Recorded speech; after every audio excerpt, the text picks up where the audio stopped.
तो हेलो दोस्तों, आप सभी का स्वागत है रोजगार विद खुशी चैनल पर। मेरा नाम मनोज, मैं आप सभी का स्वागत करता हूं। तो आज जो हमने चैप्टर चूज़ किया है वो क्या है, संविधान। तो संविधान से बहुत सारे क्वेश्चन पूछे जाते हैं, तो हमने आज जो फैसला किया है वो वीडियो बनाने का, वो संविधान पर वीडियो बनाने का फैसला किया है। और संविधान से जो भी महत्वपूर्ण क्वेश्चन बनते हैं तो आज हम उनके ऊपर डिस्कशन करेंगे।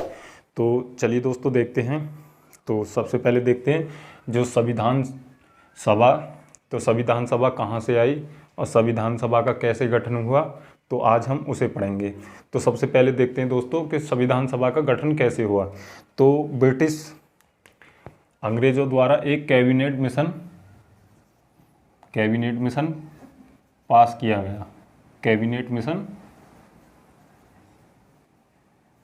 मिशन पास किया गया। और वह भारत कब आया, तो भारत आया 1946 में। और लगभग 1940 में जब भारत आया तो जुलाई 1940 में तो भारत संविधान सभा का गठन हुआ। और उस संविधान सभा में जितने भी मेंबर थे वो जुड़े। और जुलाई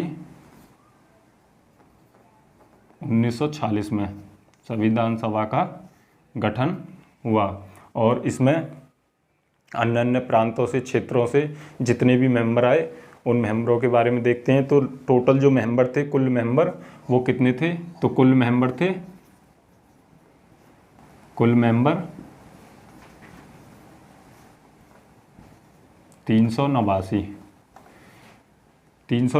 अब 389 में देखते हैं दोस्तों कि 389 में कहाँ कहाँ से मेंबर आए, किस क्षेत्र से मेंबर आए। तो इसमें लगभग जो मेंबर आए 293 मेंबर आए थे ब्रिटिश प्रांत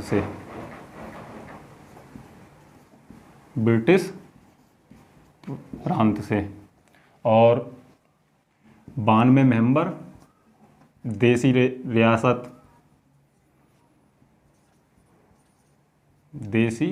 रियासत या देसी रजवाड़े। और 4 जो मेंबर थे वो थे चीफ कमिश्नरी से। जो मेंबर आए थे वो ब्रिटिश प्रांत और देसी रियासत और चीफ कमिश्नरी से आए थे।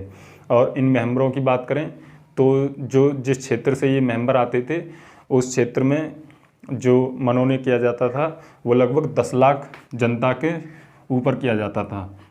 10 लाख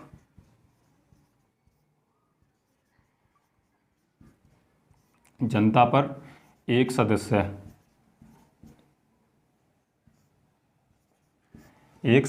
का निर्वाचन किया जाता था। और वह सदस्य जो संविधान सभा के मेंबर बनता था। और इसमें देखें तो किन समाजों से और किन पार्टियों से मेंबर आए तो उन्हें भी समझ लेते हैं दोस्तों। तो लगभग पहले देखते हैं, एक तो मुस्लिम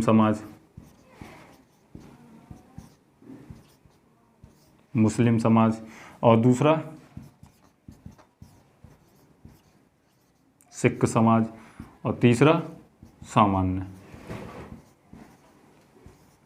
और 2 पार्टियों से भी मेंबर आए थे तो वो देख लेते हैं दोस्तों। तो एक था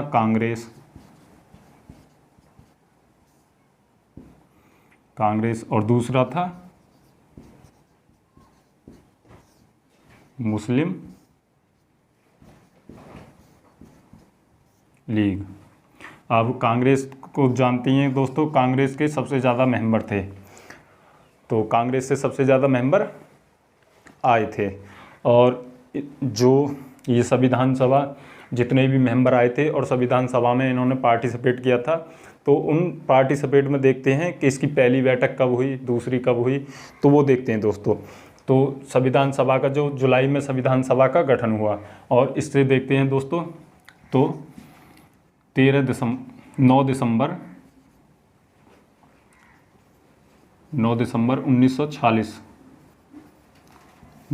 1946 को पहली बैठक हुई संविधान सभा की। अब इसमें देखते हैं सबसे वृद्ध व्यक्ति थे, सबसे बूढ़े व्यक्ति थे डॉक्टर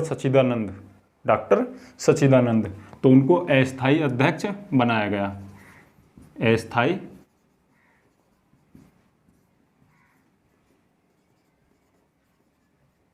अस्थायी अध्यक्ष डॉक्टर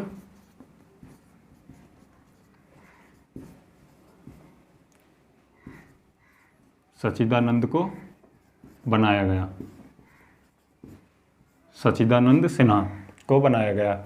अब इसमें क्या होता है दोस्तों कि 9 दिसंबर को तो पहली बैठक होती है, लेकिन फिर 2 दिन बाद ही उस वृद्ध व्यक्ति सच्चिदानंद सिन्हा को अध्यक्ष बनाने के उसमें तो जो मुस्लिम लीग होती है वो करने लग जाती है, निंदा करने लग जाती है। तो फिर इनको हटाया जाता है और लगभग 2 दिन बाद 11 दिसंबर 1946 को स्थायी अध्यक्ष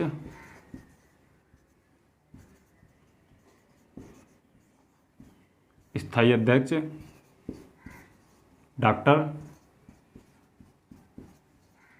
राजेंद्र प्रसाद को बनाया जाता है।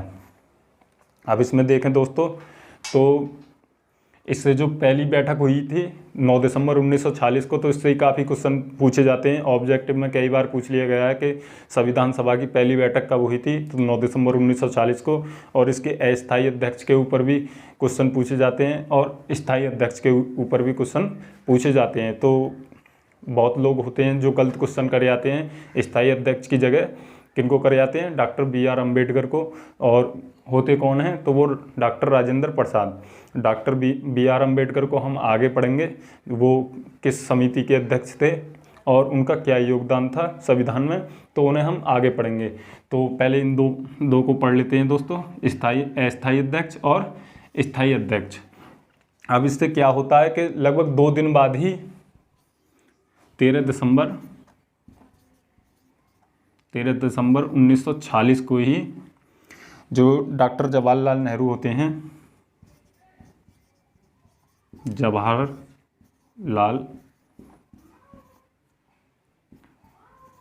नेहरू, वो एक उद्देश्य प्रस्ताव प्रस्तुत करते हैं संविधान सभा में। और उस उद्देश्य प्रस्ताव का मतलब क्या होता है कि जो संविधान जो बन रहा है हमारा संविधान, उसकी रूपरेखा कैसी होगी और उसका कार्य क्या होगा। तो उद्देश्य प्रस्ताव इसीलिए पेश किया जाता है। क्या पेश किया जाता है? तो उद्देश्य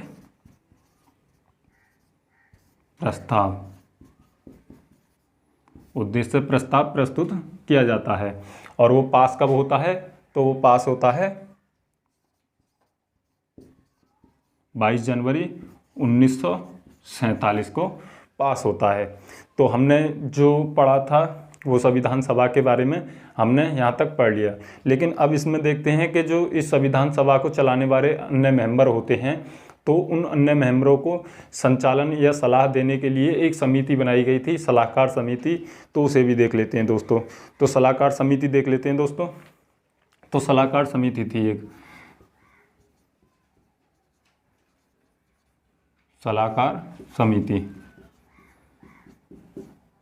सलाहकार समिति। अब उसके अध्यक्ष कौन थे? तो उसके अध्यक्ष थे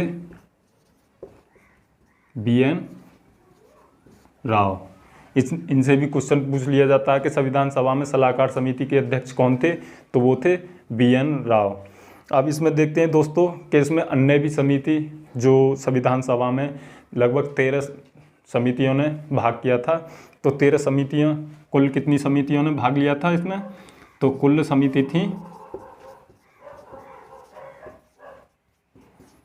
समिति थी 13। अब उनमें हम प्रमुख समिति देखेंगे जिनसे क्वेश्चन पूछे जाते हैं।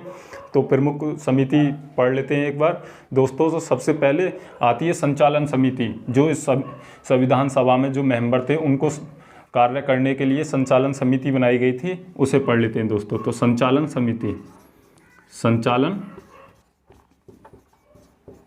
समिति और उसके अध्यक्ष कौन थे? तो उसके अध्यक्ष कौन थे दोस्तों? तो उसके अध्यक्ष थे डॉक्टर राजेंद्र प्रसाद। डॉक्टर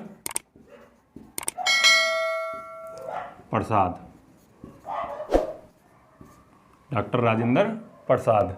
अब संचालन समिति और इसमें अन्य भी समिति देखें तो एक थी प्रांतीय समिति।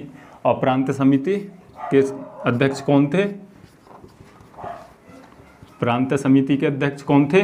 तो वो थे, हमने सुना है दोस्तों, देखा है कि कई रजवाड़े ऐसे थे जो सरदार वल्लभ भाई पटेल ने ज़बरदस्ती से अपने देश में मिलाए थे, जो मिलना नहीं चाहते थे। जैसे हम देखें जूनागढ़, हैदराबाद की जो क्षेत्र था, तो वो किसने मिलाया था? तो वो मिलाया था सरदार वल्लभ भाई पटेल ने। तो कौन थे इसके प्रांत समिति के अध्यक्ष? सरदार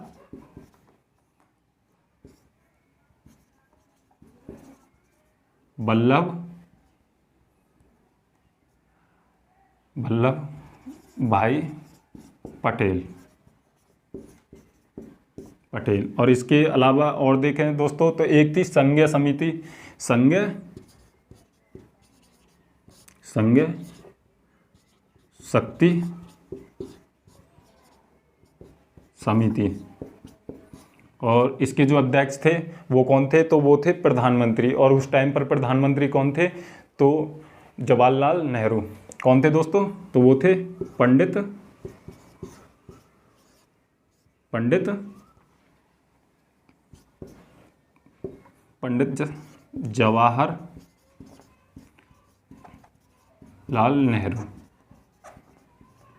जवाहरलाल नेहरू। और इसके बाद जो अंतिम समिति देखते हैं हम, वो देखते हैं प्रारूप समिति। और प्रारूप समिति में कितने मेंबर थे? तो प्रारूप समिति में थे 7 मेंबर। प्रारूप समिति में कितने मेंबर थे? तो इसमें थे 7 मेंबर। और 7 मेंबर में इसके अध्यक्ष कौन थे? तो वो थे डॉक्टर V.R. अंबेडकर, जिनसे बार बार क्वेश्चन पूछे जाते हैं। तो वो संविधान सभा में वो किस समिति के अध्यक्ष थे? तो वो थे प्रारूप समिति के अध्यक्ष। और जिनसे क्वेश्चन पूछा जाता है तो गलत ना करें, क्योंकि यहाँ है स्थायी अध्यक्ष और ये हैं प्रारूप समिति के अध्यक्ष। तो यहीं कन्फ्यूजन हो जाता है, तो उसे थोड़ा समझें।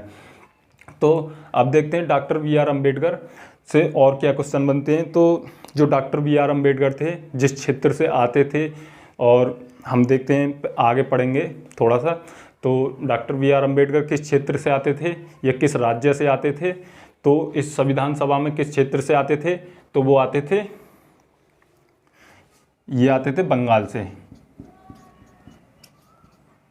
बंगाल से। और हम आगे चलकर पढ़ेंगे दोस्तों, तो वो जब पाकिस्तान राज्य अलग होता है हमारे देश से, तो वो फिर किस राज्य का नेतृत्व करते हैं? Doctor V.R. अंबेडकर। तो जब संविधान सभा शुरू से चल रही थी, तो उसके जो प्रारूप समिति के अध्यक्ष थे वो थे डॉक्टर V.R. अंबेडकर, और जो बंगाल राज्य का नेतृत्व करते थे। और इसके बाद देखते हैं दोस्तों, जब पाकिस्तान राज्य अपना अलग होता है भारत से, तो फिर वो मद्रास के पुणे का नेतृत्व करते हैं। तो हम देखते हैं जो संविधान बनकर तैयार होता है और उसको अंतिम रूपरेखा देने का जो योगदान है वो किसको दिया जाता है? तो वो डॉक्टर V.R. अंबेडकर को दिया जाता है। और हमने देखा भी है कि संविधान के निर्माता कौन है? तो डॉक्टर V.R. अंबेडकर हैं। तो अंतिम जो रूपरेखा देते हैं वो कौन देते हैं? तो डॉक्टर V.R. अंबेडकर। और इन्हें ही संविधान का निर्माता कहा जाता है। और इसके बाद देखते हैं दोस्तों, तो थोड़ा मिटाना पड़ेगा। तो दोस्तों अगर आप स्क्रीनशॉट लेना चाहते हैं तो स्क्रीनशॉट ले लो। तो दोस्तों मिटाते हैं।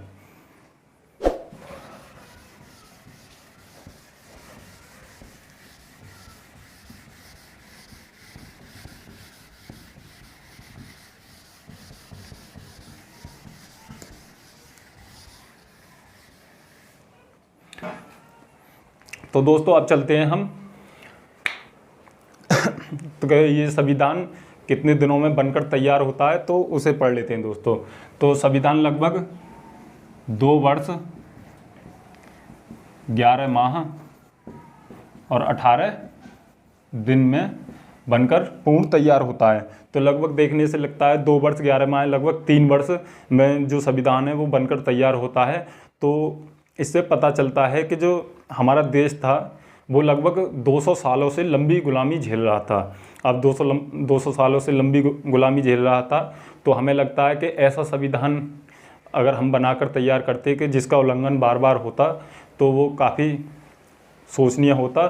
तो लगभग इतना समय लगा, लेकिन एक ऐसा संविधान, सशक्त संविधान बनाया, कठोर संविधान बनाया जिसका उल्लंघन बार बार ना किया जा सके।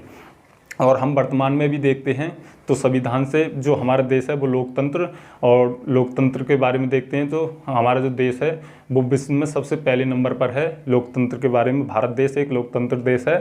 तो और जो भारत का संविधान है वो विश्व में सबसे बड़ा संविधान है, और लिखित संविधान सबसे बड़ा संविधान है। तो वो लगभग कितने दिनों में बनकर तैयार होता है? तो वो 2 वर्ष 11 माह 18 दिन में। तो ये भी कई क्वेश्चनों में, कई ऑब्जेक्टिव में पूछ लिया जाता है। तो कितने में बनकर तैयार होता है? तो 2 वर्ष और 11 माह 18 दिन में। तो फाइनली कितने, तो फाइनली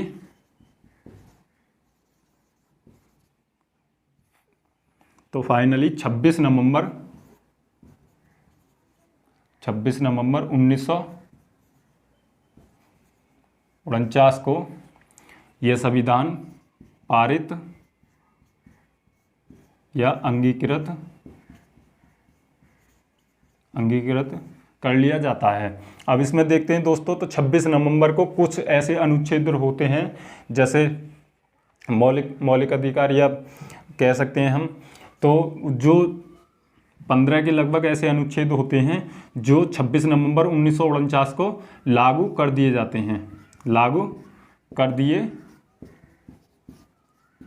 हैं।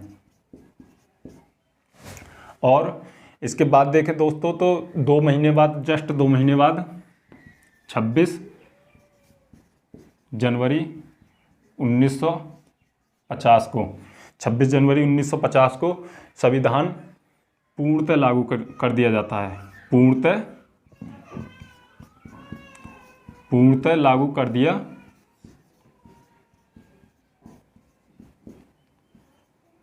जाता है। और जितने भी संविधान के भाग होते हैं, अनुच्छेद होते हैं, तो वो किस डेट को पूर्णतः लागू कर दिए जाते हैं? तो वो 26 जनवरी 1950 को लागू कर दिए जाते हैं। 26 जनवरी को क्यों किए जाते हैं? तो जो हमारा जो गणतंत्र दिवस मनाया जाता है वो 26 जनवरी को मनाया जाता है।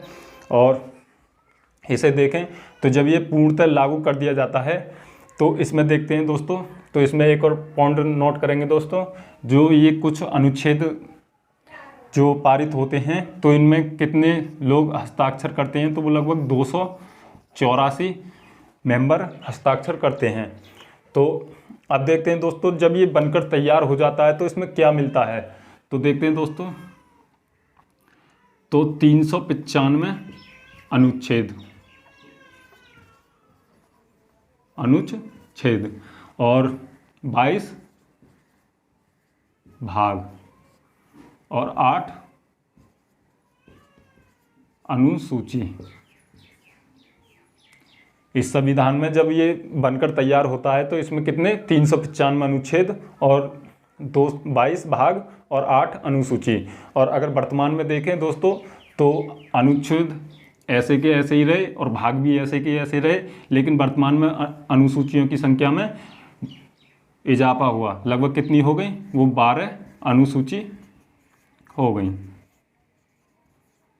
वर्तमान में। तो पहले कितनी थी दोस्तों? तो पहले थी 8 अनुसूची और अब कितनी हो गई वर्तमान में? तो अब हो गई 12 अनुसूची।